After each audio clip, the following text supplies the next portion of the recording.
Lillian Kincaid stared at her reflection in the dusty mirror, her trembling fingers trying to tame wisps of auburn hair that escaped her bun. Tears welled in her eyes, but she refused to let them fall. Not today. Today, as she had for the past 3 years, she would endure the whispers and sidelong glances of the townsfolk of Sweetwater, Wyoming Territory, 1873. The saloon downstairs was already coming to life with the sounds of early morning patrons, mostly men, stopping for coffee and a hot meal before heading to work in the mines or cattle ranches that dotted the landscape around Sweetwater. Lillian squared her shoulders. The saloon might not be a respectable place for a woman alone, but it was her livelihood. After her husband, Samuel, died of pneumonia 3 winters ago, leaving her with nothing but debts and a failing business, she had no choice but to continue running it. "Miss Lillian," called Mrs. Perkins, the cook she'd hired last year. "The biscuits are ready, and Mr. Thornton's asking for his usual." "Coming, Mrs. Perkins," Lillian replied, pinning her name tag to her dress. It wasn't fancy, just a simple blue cotton garment with minimal adornments, but it was clean and proper. Unlike some of the saloon girls in larger towns, Lillian prided herself on running a decent establishment. No girls for hire, no gambling beyond friendly card games. Just food, drinks, and occasional entertainment when traveling musicians passed through. As she descended the stairs, she caught sight of 3 women huddled at a corner table, their voices hushed but their expressions clearly visible. Mrs. Henderson, the banker's wife, Mrs. Collins from the general store, and young Miss Evans, the school teacher. They fell silent as she approached. "Good morning, ladies," Lillian said, forcing brightness into her voice. "What brings you in so early today?" Mrs. Henderson sniffed.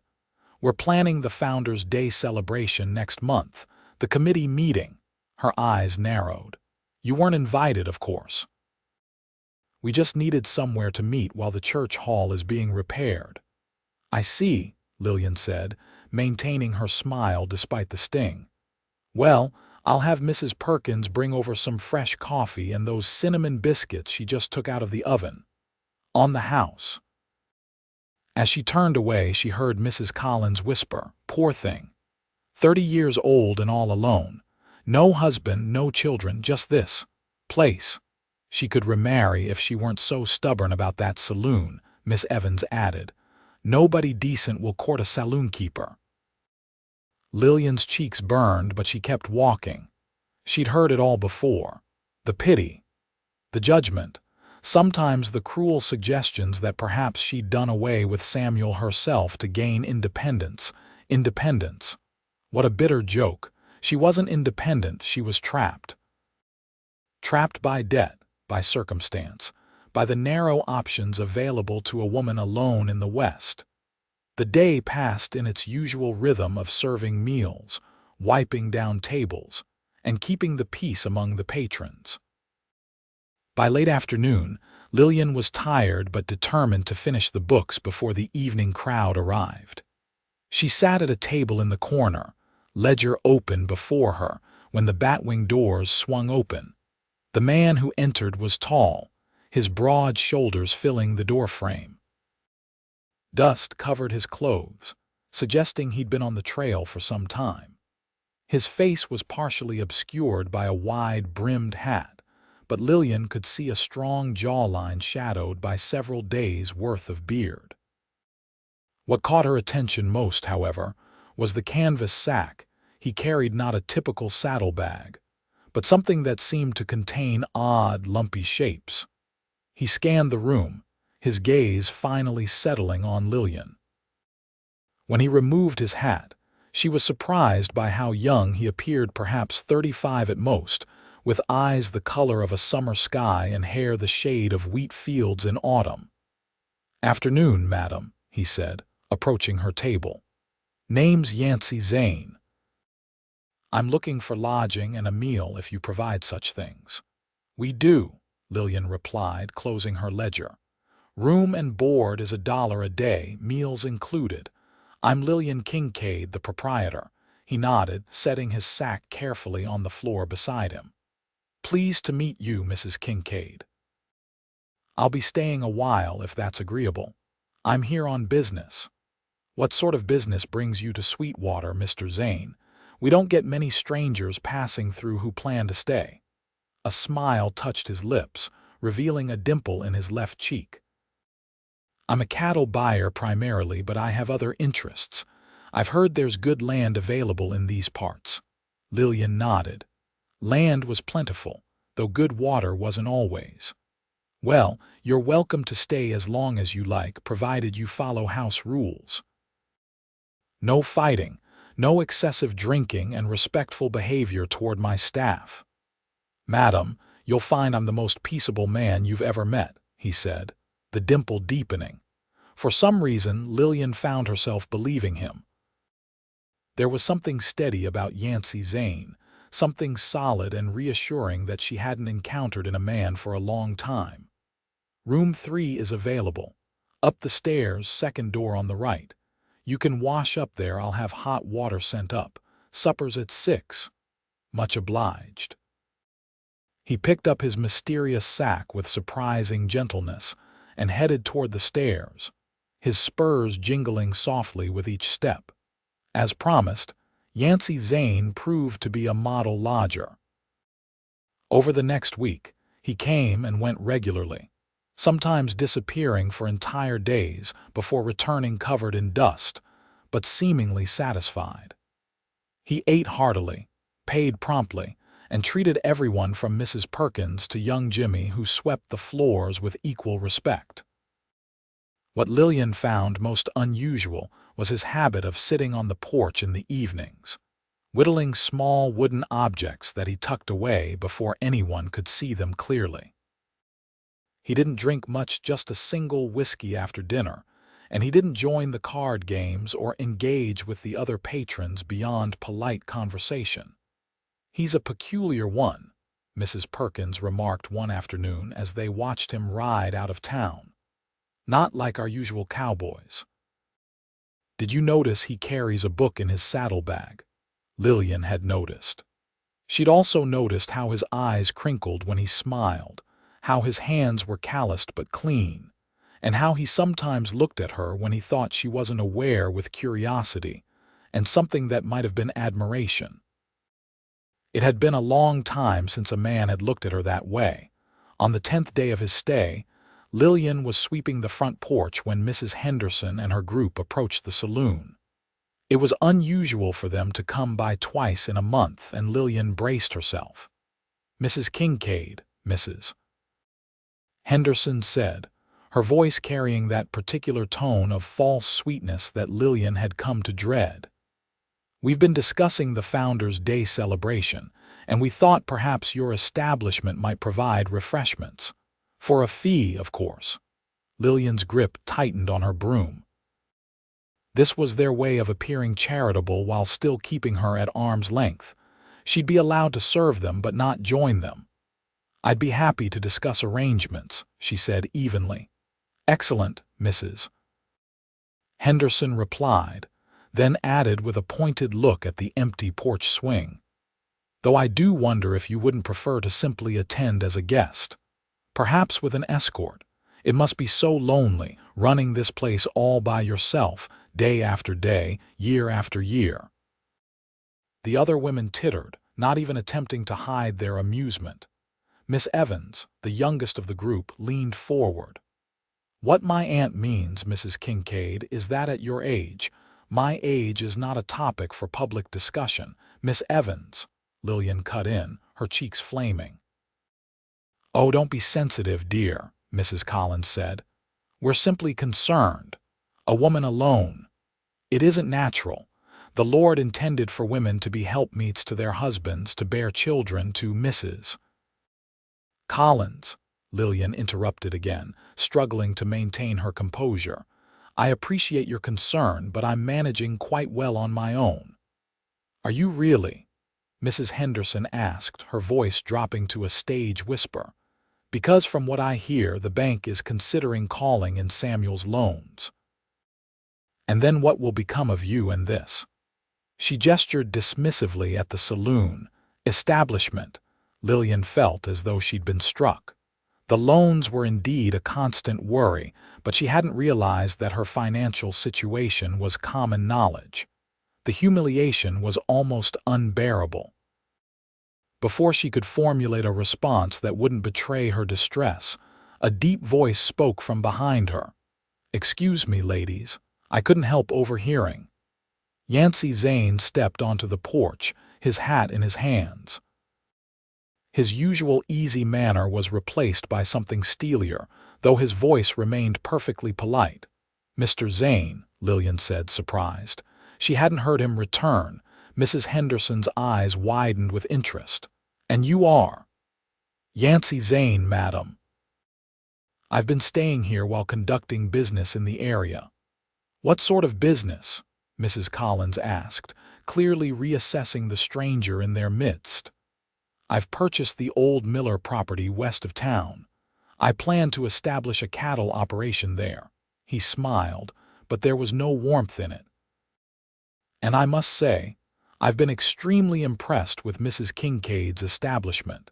In fact, I've stayed at saloons and hotels throughout the territory, and I've never encountered a more respectable, well-run business." The women exchanged glances. Lillian could almost see the calculations behind their eyes. A new man in town, apparently with means, speaking highly of the woman they'd just been belittling. "How nice," Mrs. Henderson said finally.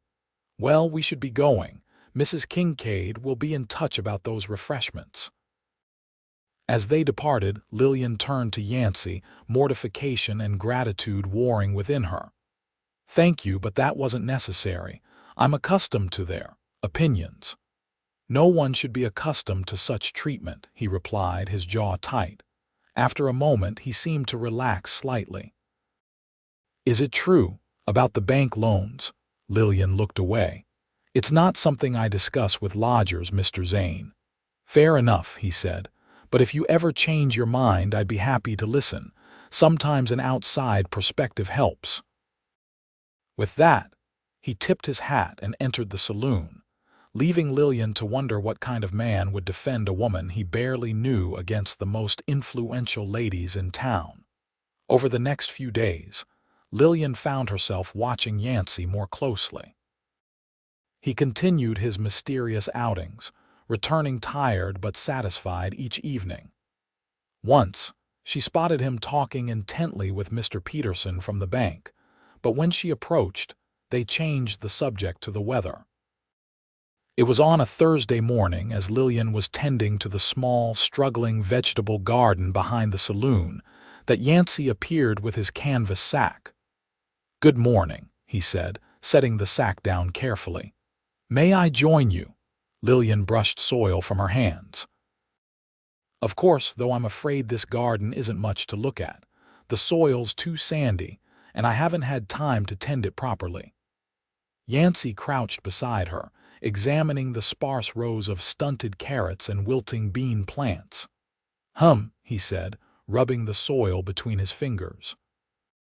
"You're right about the sand, but that can be amended. Have you considered flowers?" "Flowers?" Lillian laughed. "Mr. Zane, I can barely keep vegetables alive. Besides, one can't eat flowers." "No, but they feed the soul," he replied, so earnestly that Lillian couldn't bring herself to laugh again. "And some attract bees, which would help your vegetables. May I show you something?"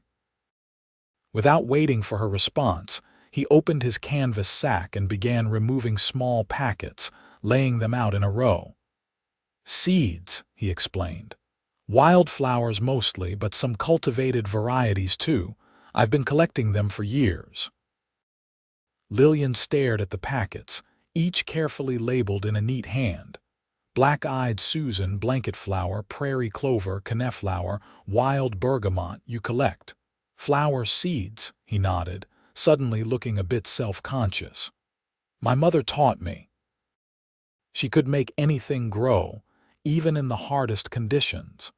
She used to say that flowers are God's way of reminding us that beauty can thrive anywhere if given a chance. Something in his expression made Lillian's chest tighten. There was such genuine passion there, such belief. "These would do well here," he continued, indicating several packets.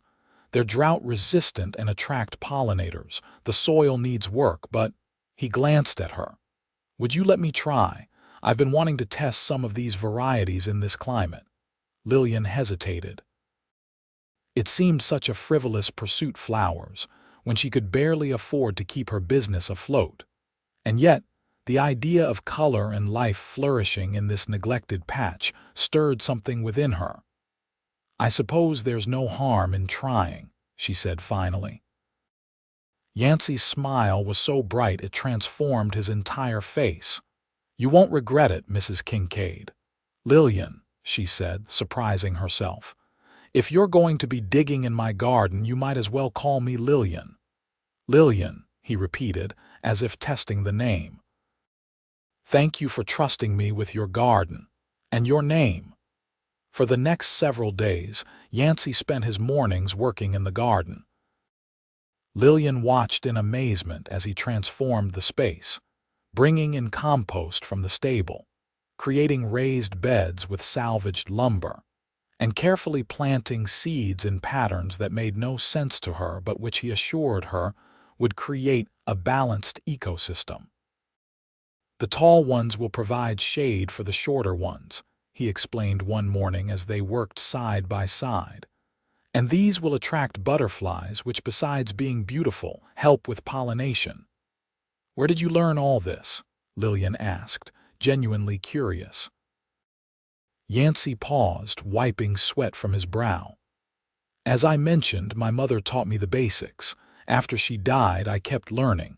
Read books, talk to gardeners wherever I traveled. There's something healing about making things grow." "You've traveled a lot then," he nodded. "Never stayed in one place too long. My pa was a drover, and I followed in his footsteps for a while. Then I started buying and selling cattle on my own, which took me all over. Kansas, Nebraska, Colorado, even down to Texas. And now Wyoming," Lillian said. "Now Wyoming," he agreed, his eyes meeting hers. "I think I might stay a while this time." The way he said it, looking directly at her, made Lillian's heart beat faster. It had been so long since she'd felt this fluttering, this anticipation of something new and potentially wonderful. "The Miller property is good land," she said, deliberately misunderstanding. "It should serve your cattle operation well."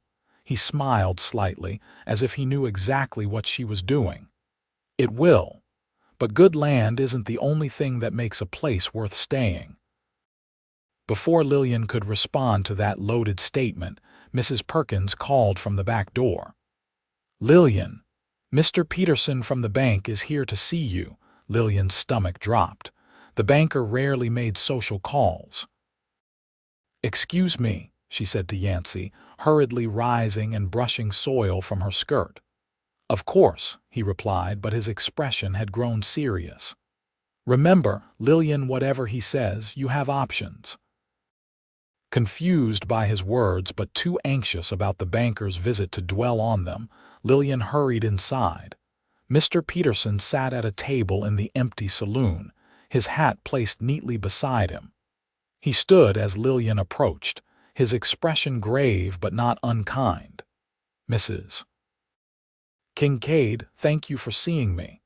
"Mr. Peterson," Lillian said, trying to keep her voice steady. "What brings you by? Can I offer you coffee?" "No, thank you. I won't take much of your time." He gestured for her to sit, then resumed his seat. "I'm here about the loans your husband took out before his passing." Lillian's hands clasped tightly in her lap. "I've been making the payments as agreed." "Yes, you have, and the bank appreciates your diligence.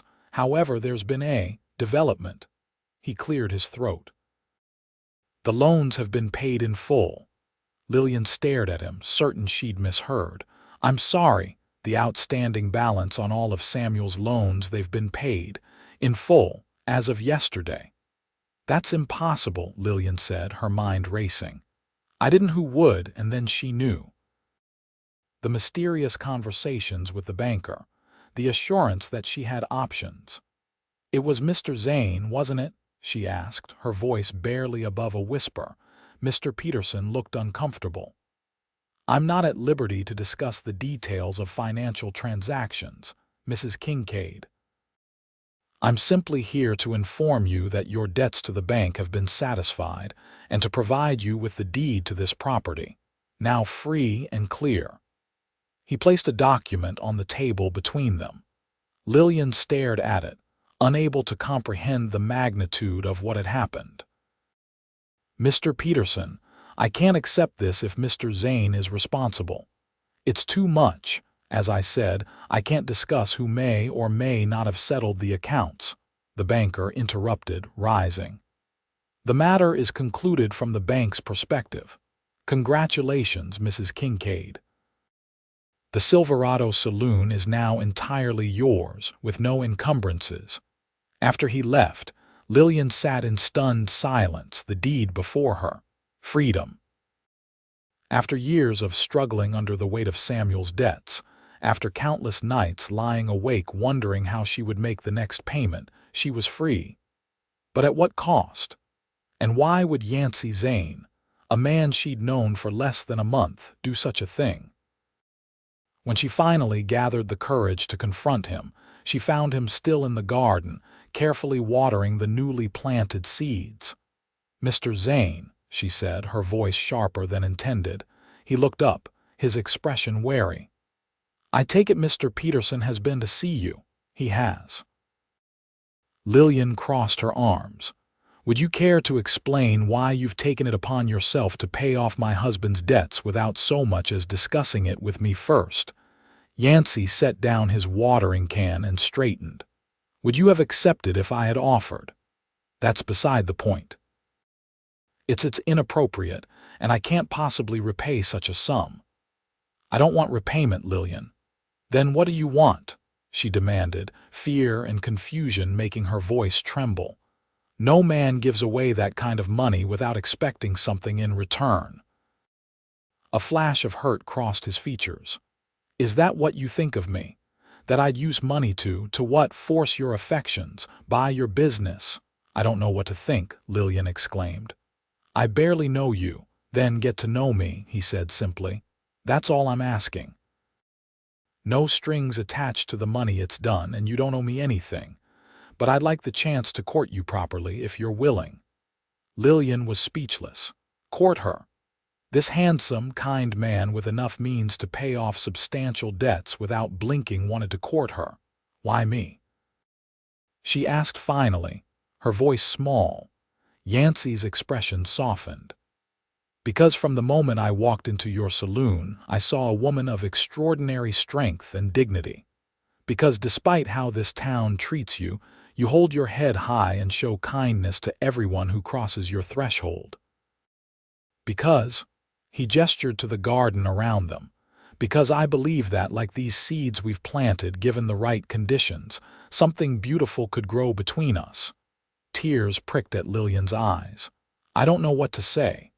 "You don't have to say anything now," he assured her. "Think about it. In the meantime, I'll continue to be your lodger and your gardening assistant, if that's agreeable." Lillian nodded, unable to trust her voice. "Good," Yancy said with a gentle smile. "Now, these seeds need daily watering for the first week. After that, we'll see what takes root." The days that followed were a whirlwind of emotion for Lillian. The news that her debts had been paid spread through Sweetwater like wildfire, along with speculation about her relationship with the mysterious newcomer, Yancy Zane. The whispers changed character, no longer pitying but curious, sometimes envious. Mrs. Henderson and her circle were suddenly eager to include Lillian in their social gatherings. "You simply must join us for tea on Sunday," Mrs. Henderson insisted during her next visit to the saloon. "And do bring Mr. Zane. We're all most eager to become better acquainted with him." Lillian declined politely but firmly. She had no interest in socializing with women who had mocked her for years and only changed their tune when they believed her circumstances had improved. As for Yancy, he was true to his word. He continued to stay at the saloon, continued to tend the garden each morning, and never pressed Lillian for an answer about his courtship proposal. Instead, he simply showed up, consistently, reliably, day after day. He fixed the leaky roof that had plagued Lillian for 2 winters. He reinforced the rickety back stairs. When a drunken miner became belligerent one evening, Yancy stepped in quietly but effectively, escorting the man out with firm dignity rather than the brawl that might have ensued with another peacekeeper. And every day, he watered the garden, checking eagerly for the first signs of growth. It was nearly 2 weeks after his proposal when Lillian found him kneeling in the garden at dawn, a look of pure joy on his face. "Lillian," he called when he spotted her. "Come see, they're sprouting." She hurried over, kneeling beside him. Sure enough, tiny green shoots were pushing through the soil in neat rows, fragile but determined. "Look at them," Yancy said, his voice filled with wonder. "So small now, but in a few months this whole space will be alive with color and fragrance." Lillian looked at his profile, at the man who found such profound joy in these tiny manifestations of life, and something shifted within her. The walls she'd built around her heart since Samuel's death began to crumble. "Yancy," she said softly. He turned to her, his eyes bright with enthusiasm for the sprouting seeds. "Yes to your courtship," she said simply. "Yes, I want to see what might grow between us." His smile was like sunrise breaking over the mountains. Slowly, giving her every chance to pull away, he leaned forward and pressed his lips to hers, a gentle, questioning kiss that nonetheless sent warmth coursing through her entire body. When they parted, he rested his forehead against hers. "Thank you for giving us a chance, Lillian. Like these seeds, we just need time and care to flourish." Over the following weeks, as spring deepened into summer, Lillian and Yancy's relationship blossomed alongside the garden. He took her on proper outings, picnics by the creek, rides to see his progress on the Miller property where a sturdy cabin was taking shape, even a trip to the next town over for a traveling theater performance. The townsfolk watched with a mixture of curiosity, approval, and in some cases, lingering resentment. Mrs. Henderson in particular seemed unable to fully accept that the woman she'd pitied and subtly tormented for years was now being courted by the most eligible bachelor to arrive in Sweetwater in a decade. "I just don't understand what he sees in her," Lillian overheard Mrs. Henderson saying to Mrs. Collins one day at the general store. "She's not unattractive, I suppose, but she's hardly a beauty. And that saloon, it's simply not a respectable business for a woman. Mr. Zane could have his pick of proper young ladies." Lillian might once have slunk away, wounded by such words. Now, she straightened her shoulders and approached the women directly. "Good afternoon, ladies," she said pleasantly. "I couldn't help overhearing your concerns about Mr. Zane's judgment. Perhaps you should ask him yourself what he sees in me. He's quite articulate on the subject." Their mortified expressions as she continued her shopping brought Lillian more satisfaction than she cared to admit. When she recounted the incident to Yancy that evening as they sat on the porch swing, watching fireflies dance in the gathering dusk, he laughed heartily. "I would have paid good money to see their faces," he said, his arm comfortably around her shoulders. "Though if they had asked, I'm not sure I could have put into words what I see in you." "Oh," Lillian teased, leaning into his warmth. "The man who speaks poetry about wildflower seeds is at a loss for words about me." "It's because there are too many words, not too few," he replied, his voice growing serious. "How do I explain that when I look at you, I see all the things I've been searching for without knowing it? Strength without hardness, pride without vanity, kindness without weakness. Lillian's heart swelled. Yancy, I know it's soon, he continued, turning to face her fully. We've known each other just a few months, but I've never been more certain of anything in my life. He took her hands in his. Lillian Kincaid, I love you, and if you'll have me, I'd be honored to spend the rest of my life by your side. Tears sprang to Lillian's eyes. Are you asking what I think you're asking? I am. He smiled, that dimple appearing in his cheek. Will you marry me, Lillian? Will you make a home with me, tend gardens with me, build a life with me? Yes, she whispered, then louder. Yes, Yancy Zane, I will marry you. His kiss was tender yet passionate, filled with promise and longing. When they finally parted, both breathless, Yancy reached into his pocket and withdrew a small wooden box. I've been carrying this for weeks, waiting for the right moment, he admitted, opening it to reveal a delicate gold ring set with a small but perfect emerald. It was my mother's. As he slipped it onto her finger, Lillian felt a profound sense of rightness, of coming home after a long journey.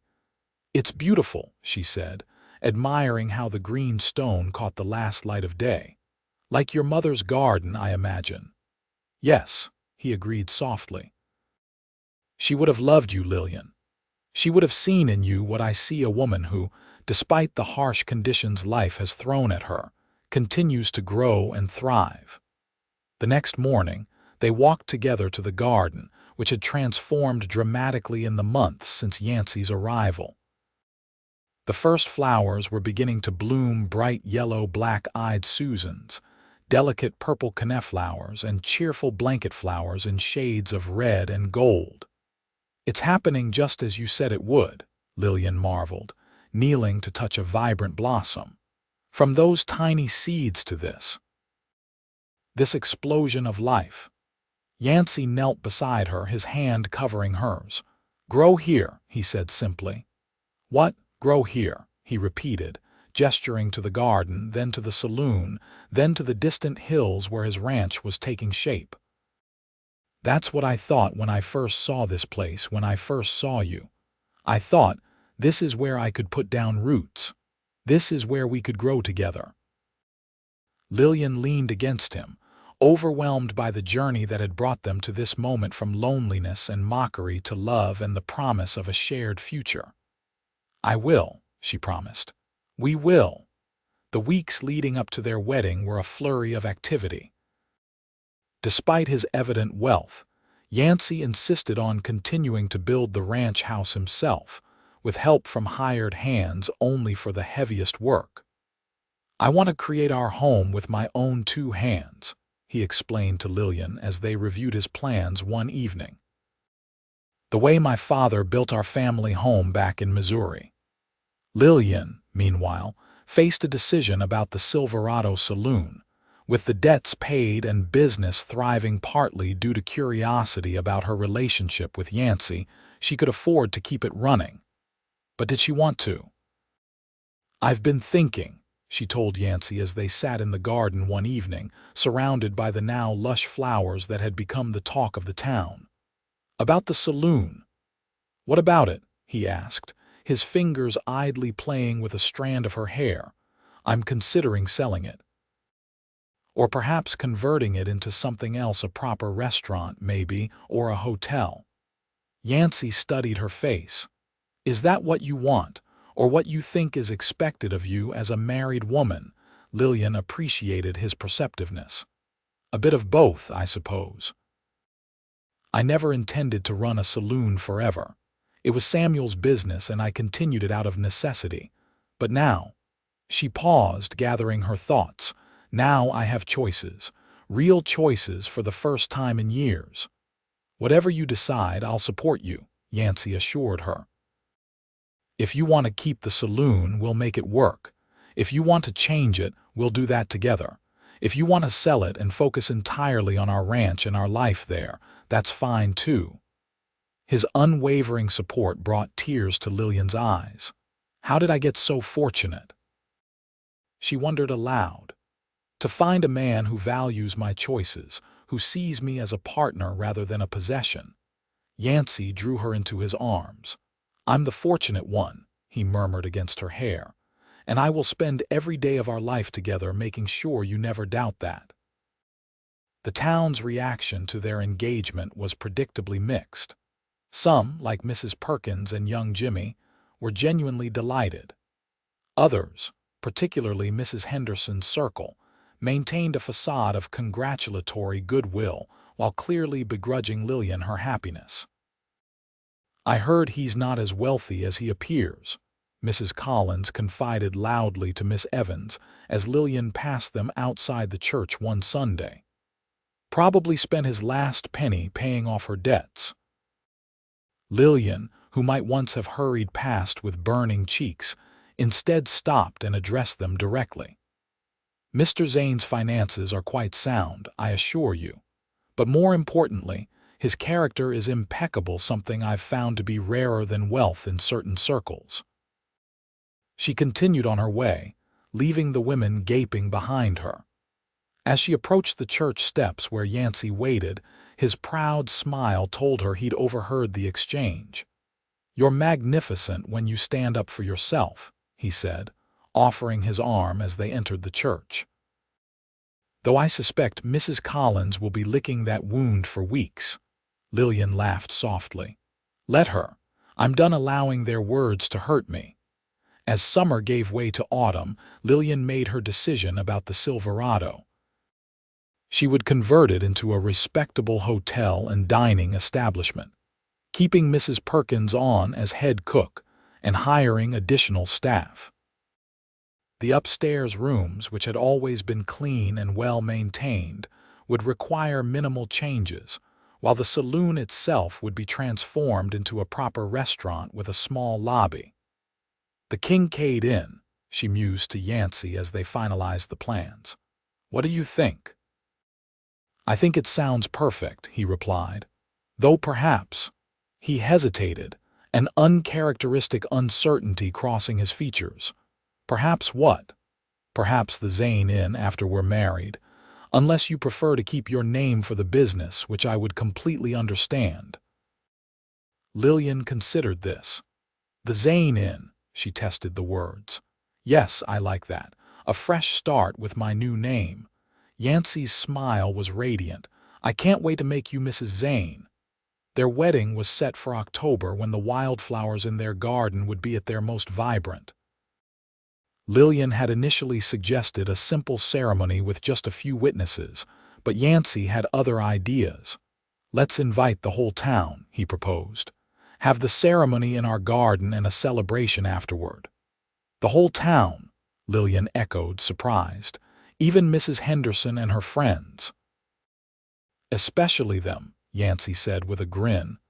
I want everyone to witness our happiness, and besides, his expression grew more serious. This is your home, Lillian. These people are your neighbors, whether they've been kind or not. Sometimes the best response to years of exclusion is radical inclusion. Lillian considered his words. You're right, and I'm not ashamed or afraid anymore. Let's invite everyone. The invitations went out, handwritten by Lillian on creamy cardstock purchased from the general store. To her surprise, the RSVPs came back almost unanimously positive. Even Mrs. Henderson accepted, though her note contained the rather backhanded compliment that she was eager to see what Mr. Zane has done with that barren patch behind the saloon. In the weeks before the wedding, as Lillian and Mrs. Perkins worked to prepare the saloon for its transformation into the Zane Inn, Yancy divided his time between completing essential work on the ranch house and tending to the garden. The flowers thrived under his care, creating a riot of autumn colors: golds, oranges, deep purples, and rich reds. I never imagined anything so beautiful could grow here, Lillian told him one evening as they surveyed the garden. When you first suggested planting flowers, I thought it was a foolish dream. Yet here we are, Yancy replied, squeezing her hand, surrounded by proof that beauty can flourish in the most unlikely places, given enough care and patience. The day before their wedding, as Lillian was finishing the last alterations on her dress, a simple but elegant creation of cream-colored silk that Mrs. Perkins had helped her sew, a knock came at her door. To her astonishment, Mrs. Henderson stood there, alone and looking uncharacteristically uncertain. "May I come in?" she asked. Lillian hesitated only briefly before stepping aside. "Of course." Mrs. Henderson entered, glancing around the neat room with poorly concealed curiosity. "I wanted to speak with you privately before tomorrow's event." "I see," Lillian said cautiously. "Please have a seat." The older woman perched on the edge of a chair, her back ramrod straight. "I'll come directly to the point, Mrs. Kincaid. I owe you an apology." Of all the things Lillian had expected, this was perhaps the last. An apology? Yes. Mrs. Henderson's hands fidgeted with her handbag. "For years I've not treated you with the respect you deserve. I've spoken unkindly about you, excluded you from town affairs, and generally behaved in a manner that, upon reflection, has been most unchristian." Lillian was speechless. "My husband pointed this out quite forcefully after Mr. Zane visited him at the bank yesterday," Mrs. Henderson continued. "Apparently, your fiancé made it clear that while he harbors no ill will, he is well aware of how certain members of this community have treated you." Lillian felt a surge of love for Yancy, defending her even when she wasn't present. "I see," she said again, unsure how else to respond. "I don't expect your forgiveness," Mrs. Henderson said stiffly, "but I wanted you to know that I regret my behavior and I wish you happiness in your marriage." Lillian studied the woman before her. Mrs. Henderson had been the ringleader of her tormentors for years, her barbed comments and social exclusion causing countless tears. Yet here she sat, humbling herself with what appeared to be genuine remorse. "Thank you for coming, Mrs. Henderson," Lillian said finally. "I appreciate your words. And for what it's worth, I do forgive you. Life is too short for grudges." Relief flashed across the older woman's features. "You're very gracious, Mrs. Kincaid, more gracious than I deserve." She rose to leave, then paused. "Your garden. It truly is remarkable. Mr. Zane has a gift." "He does," Lillian agreed. "But then he believes that given the right conditions, beauty can grow anywhere, even between people who have been at odds." Mrs. Henderson nodded thoughtfully. "Perhaps he's right. Good day, Mrs. Kincaid. I'll see you tomorrow." After she left, Lillian sat in stunned silence for several minutes before bursting into laughter. If she'd needed any final confirmation that her life had transformed completely, Mrs. Henderson's apology was it. The wedding day dawned clear and crisp, with the kind of crystalline blue sky that seemed unique to Wyoming autumn.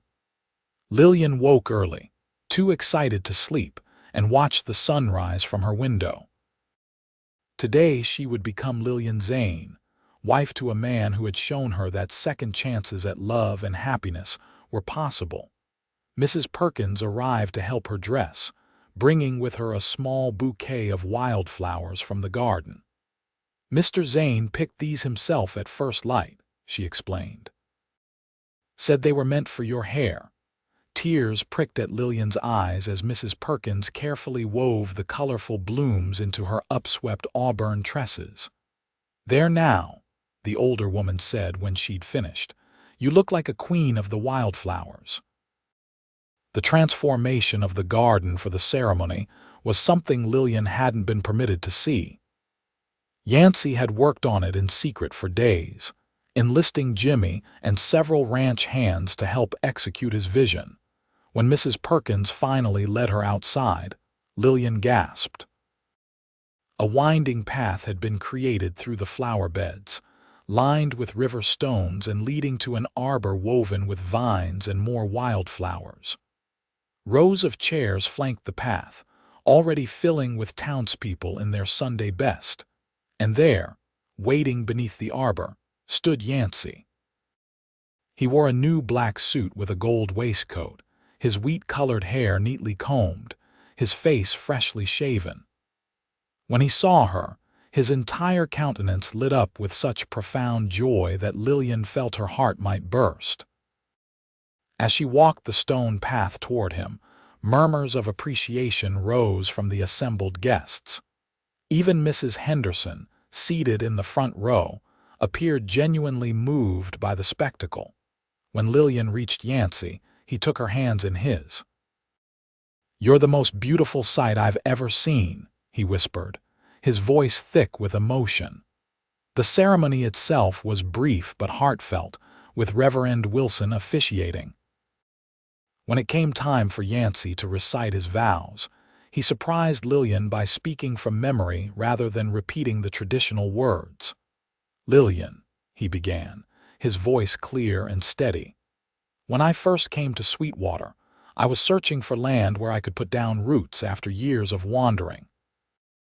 What I found instead was you, a woman whose strength and grace in the face of adversity humbled me, whose kindness despite the world's cruelty inspired me, whose smile became the light I followed home each day." Tears filled Lillian's eyes as he continued. "I vow to be your partner in all things, to nurture our love as carefully as we've nurtured our garden, to stand beside you in joy and in sorrow, in plenty and in want, in sickness and in health. I vow to remind you every day that you are valued, respected, and deeply loved. And I vow that whatever soil life gives us to work with, be it rich or poor, smooth or rocky, we will create beauty together. For like the wildflowers that now surround us, our love will bloom anywhere as long as we tend it faithfully." By the time he finished, there wasn't a dry eye in the garden, including Lillian's. When it was her turn, she had to take several deep breaths before she could speak. "Yancy," she began, her voice wavering but growing stronger with each word, "before you came into my life, I had resigned myself to solitude. I believed that happiness and love were luxuries meant for others, not for me. You changed everything. You saw value in me when others saw only a woman alone. You planted hope in soil I thought was barren. You taught me that the most beautiful blooms often come after the harshest winters." She squeezed his hands tightly. "I vow to be your wife, your partner, your companion in all of life's adventures. I vow to nurture the garden of our love with patience and devotion. I vow to face whatever challenges come our way with the strength you've helped me rediscover in myself. And I vow that every morning when you wake beside me, you will know beyond doubt that you are cherished, respected, and passionately loved.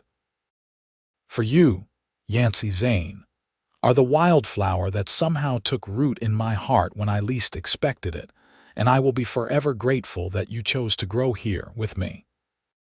When Reverend Wilson pronounced them husband and wife, Yancy drew Lillian into an embrace so tender yet so filled with promise that she felt it in every fiber of her being. The cheers and applause of the townspeople seemed distant compared to the overwhelming joy of that moment, the moment she truly began her new life. The celebration that followed was unlike anything Sweetwater had seen before. Tables laden with food prepared by Mrs. Perkins and her helpers were set up around the perimeter of the garden. A small group of musicians played lively tunes that soon had couples dancing on a wooden platform Yancy had constructed for the occasion. To Lillian's amazement, even Mrs. Henderson and her circle made a point of approaching to offer sincere congratulations. "Your husband's garden is a marvel," Mrs. Henderson admitted, glancing around at the vibrant blooms. "And your vows were most touching." "Thank you," Lillian replied, genuinely appreciative of the olive branch. "I'm glad you could be here to share our day." As the afternoon progressed into evening, lanterns were lit throughout the garden, casting a magical glow over the proceedings. Lillian found herself constantly searching for Yancy, their eyes meeting across the crowd with private smiles that spoke of the night to come. Finally, as stars began to appear in the darkening sky, Yancy found his way to her side. "Are you ready to see our home, Mrs. Zane?" he murmured in her ear. Lillian nodded eagerly. Though she'd visited the ranch property many times during construction, Yancy had insisted on keeping certain aspects of the finished house a surprise for after their wedding. They bid farewell to their guests, receiving good wishes and knowing smiles as they departed. Yancy had arranged for a carriage to take them the few miles to their ranch, and as they settled into it, Lillian leaned against her husband's solid warmth. "Happy?" he asked, his arm secure around her shoulders. "Beyond words," she replied, tilting her face up for his kiss. The journey passed in a pleasant haze of anticipation and quiet conversation. When they finally arrived, Lillian gasped at the sight before her. The ranch house, which had been a sturdy but unremarkable structure on her last visit, was now transformed. Lanterns hung from the wide front porch, illuminating a facade adorned with climbing roses not yet in bloom, but clearly newly planted with future summers in mind. "Yancy, it's beautiful," she breathed as he helped her from the carriage.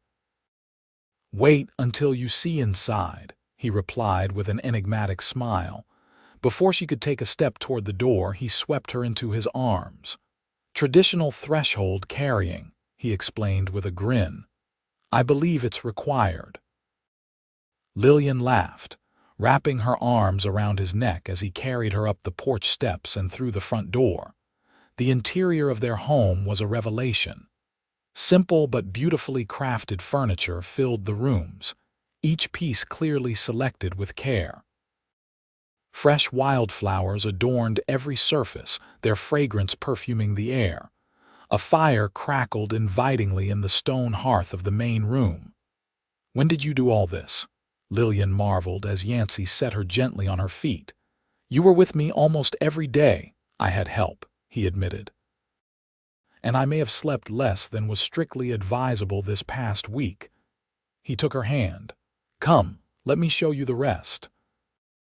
He led her through the house, pointing out thoughtful details, a kitchen with ample workspace for the cooking Lillian enjoyed, a small library already stocked with books, a study where Yancy could manage the ranch business. The tour ended at the bedroom, where more wildflowers adorned the nightstands flanking a large bed covered with a handmade quilt. "Is this your mother's?" Lillian asked, running her fingers over the intricate stitching. Yancy nodded, his expression soft with remembrance. "One of the few things I kept when I sold the family home after she died. I've carried it with me all these years, waiting for the right place, the right woman to share it with." Lillian turned to him, overwhelmed by the love she felt. "Thank you for waiting, for finding me, for seeing something worth cultivating when others saw only a woman alone." "Lillian," Yancy said, drawing her into his arms, "from the moment I saw you, I knew you weren't meant to be alone. You were meant to be loved, cherished, appreciated for the extraordinary woman you are." His lips found hers in a kiss that began tenderly, but quickly deepened into something more urgent, more passionate. As clothing was slowly discarded and they moved toward the bed, Lillian felt a sense of coming home not just to this house, but to Yancy's arms, to the love they had cultivated as carefully as their garden of wildflowers. In the quiet aftermath, as they lay entwined beneath his mother's quilt, Lillian marveled at the journey that had brought them here. "If someone had told me a year ago that I would be here married to the most wonderful man, free of debt, planning a new business, surrounded by flowers, I would have thought them mad." Yancy chuckled, his fingers tracing lazy patterns on her bare shoulder. "Life has a way of surprising us. Like wildflowers after a prairie fire, sometimes the most beautiful growth comes when we least expect it." Lillian propped herself up on an elbow to look at him in the soft glow of the bedside lamp. "You and your flower metaphors," she teased. "Is there anything you don't relate to gardening?" "Very little," he admitted with a grin. "It's how I make sense of the world." His expression grew more serious. "My father was a practical man, cattle, land, business. My mother was the dreamer, the one who taught me to see beauty and possibility everywhere. When she died, keeping her garden alive was how I stayed connected to her.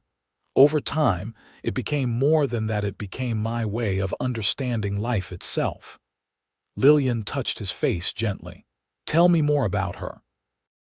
As the night deepened around them, Yancy shared stories of his childhood, of his mother's garden in Missouri, of his years on the cattle trails after his father's death.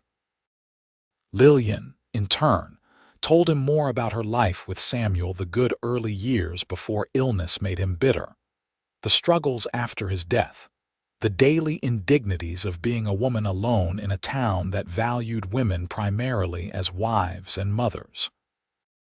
"No more," Yancy promised as they finally drifted toward sleep. "From now on, you'll never be alone again." "I know," Lillian murmured, secure in the circle of his arms. "I trust you." Those 3 words, so simple yet so profound from a woman who had learned the hard way that trust was a luxury, were perhaps the greatest gift she could give him on their wedding night. The weeks and months that followed were filled with the joyful work of building a life together.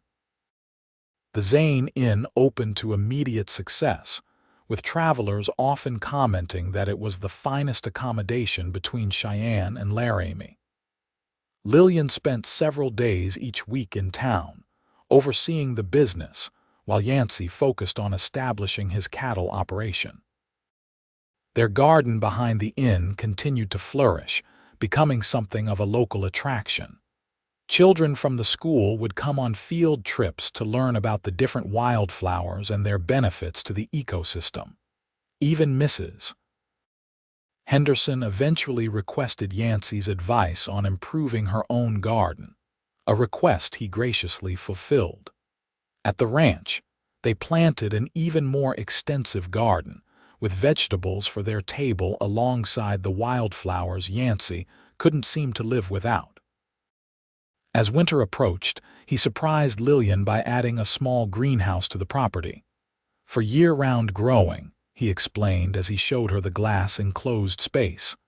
"And for starting next year's seedlings early." Lillian laughed. "You're incorrigible. Most ranchers focus on cattle or horses." "Mine is obsessed with flowers." "Not just flowers," Yancy corrected, pulling her close. "Growth of all kinds, including our family, perhaps, when you're ready, of course." The idea of children, something Lillian had long ago resigned herself to never experiencing, brought both joy and trepidation. "I'd like that," she admitted. "Though I confess I'm nervous. I'm already 31. Some would say that's rather late to start." "Some would say many things that aren't worth listening to," Yancy replied firmly. "Besides, 31 is young. My mother was 34 when I was born, and she always said the waiting made her a better parent." Lillian rested her head against his chest, listening to the steady beat of his heart. What if I can't? Samuel and I never conceived in 8 years of marriage." He blamed me, though the doctor said there was no way to know for certain which of us was the cause. Yancy tilted her face up to his. "Then we'll find other ways to fill our home with love. We could adopt. There are always children in need of good homes, especially out here."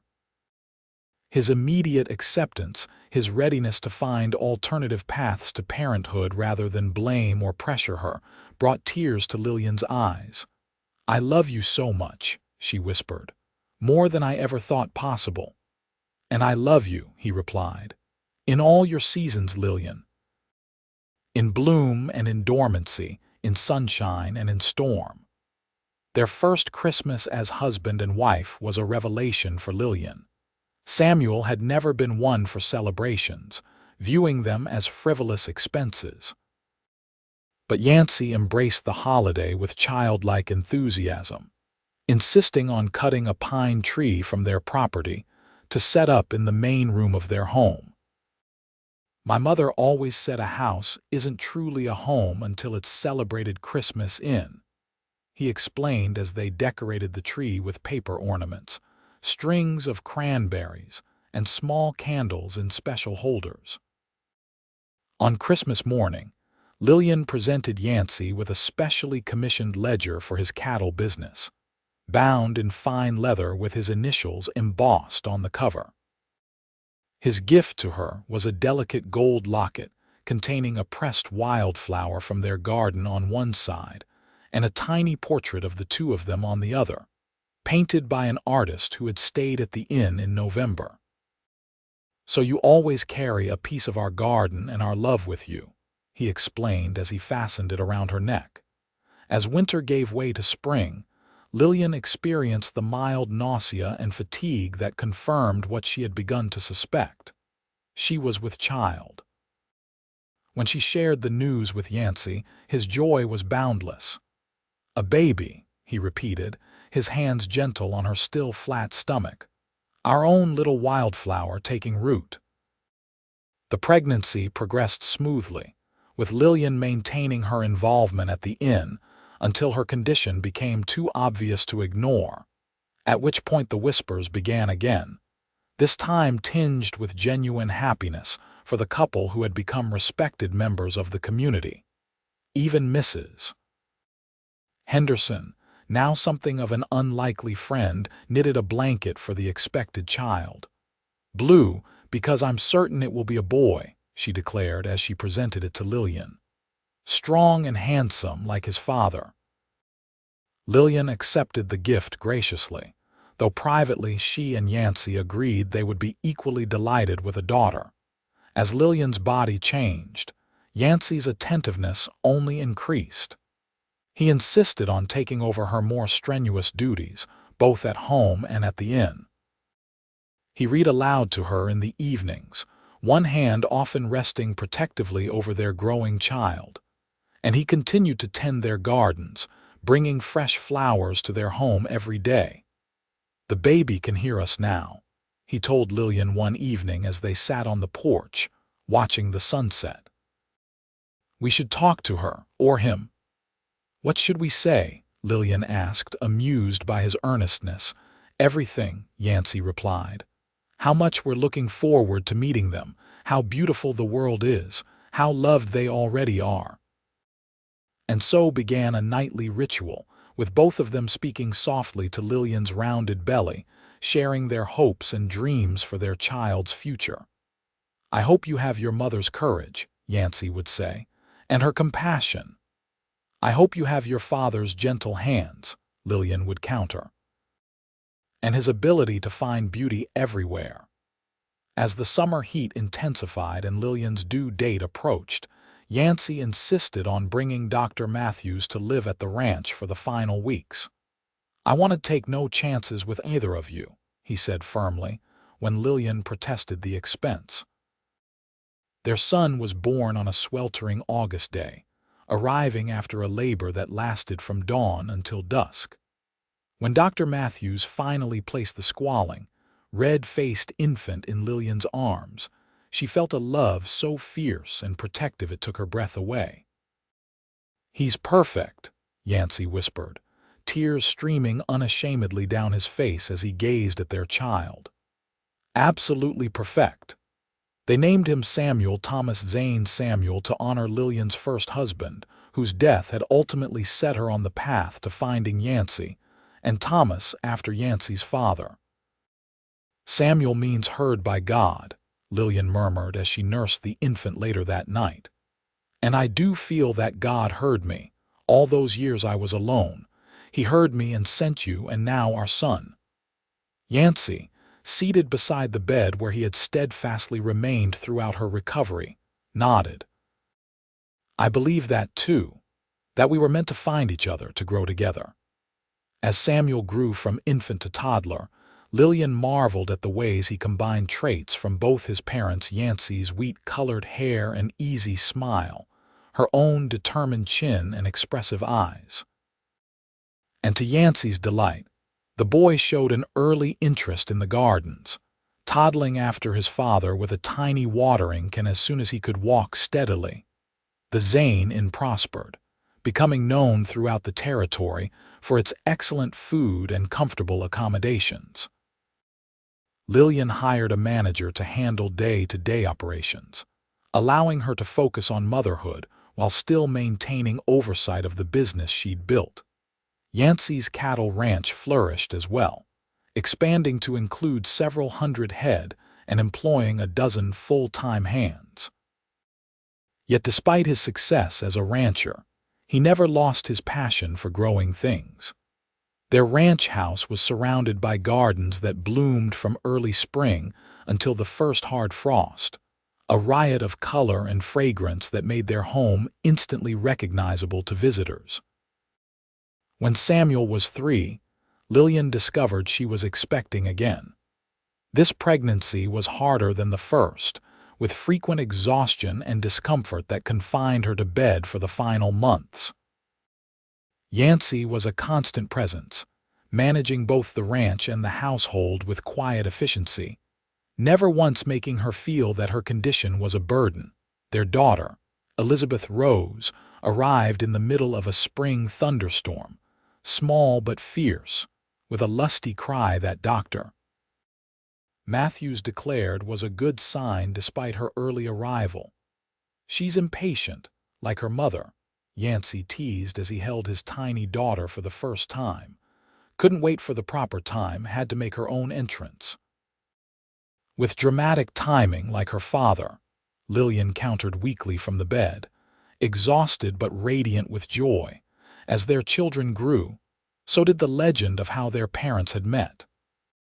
The tale of the lonely saloon keeper and the flower-loving cowboy became something of a favorite story in Sweetwater, especially after Mrs. Henderson included it in her History of the Town, published in 1882 to mark Sweetwater's 25th anniversary. The transformation of the Silverado Saloon into the Zane Inn parallels the transformation of Sweetwater itself, she wrote, from a rough frontier settlement to a community of substance and character. And at the heart of this transformation stands a garden, a testament to the belief that, with proper care and attention, beauty can flourish in the most unlikely places. Lillian kept a copy of the history book on their parlor table, sometimes shaking her head in wonder at how completely her life had changed from those lonely days when she was mocked for being alone. Now she was surrounded by love, a devoted husband, 2 beautiful children, a community that respected her, and gardens that continued to bloom season after season. On their 10th wedding anniversary, Yancy surprised her with a special addition to their garden, a small bronze plaque mounted on a stone near the arbor where they had exchanged their vows. It was inscribed with the words he had spoken that day in the garden behind the saloon, words that had become the motto of their life together: "Grow here." 2 simple words that contained within them a world of meaning and invitation, a promise, a testament to the power of love to transform the harshest landscape into a place of abundant life. "You remember that day?" Yancy asked as they stood together in the garden, their children playing nearby under Mrs. Perkins's watchful eye. "When I first said those words to you, I remember everything about that day," Lillian replied, leaning into his embrace. "I remember thinking you were either a madman or a visionary to believe that flowers could grow in that dusty patch behind the saloon." "And now," he prompted, his arms tightening around her. Lillian turned in his embrace to face him, cupping his beloved face in her hands. "Now I know you were a visionary. You saw what could be, not just what was. You saw potential for growth where others saw only barrenness. You saw me, Yancy, the real me, when I had almost forgotten who that was. He kissed her then with the same tenderness and passion that had marked their very first kiss. When they parted, both somewhat breathless, he rested his forehead against hers. "Best decision I ever made," he murmured. "Coming to Sweetwater, finding you. Planting those seeds, literal and metaphorical." "And the flowers keep blooming," Lillian agreed, gesturing to their children, to their home, to the life they had built together. "Year after year, more beautiful than the last."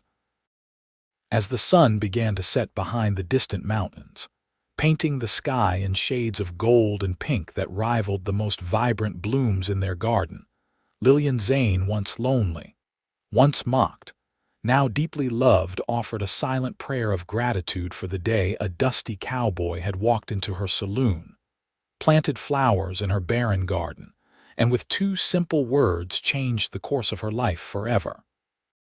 "Grow here," he had said, and they had, together,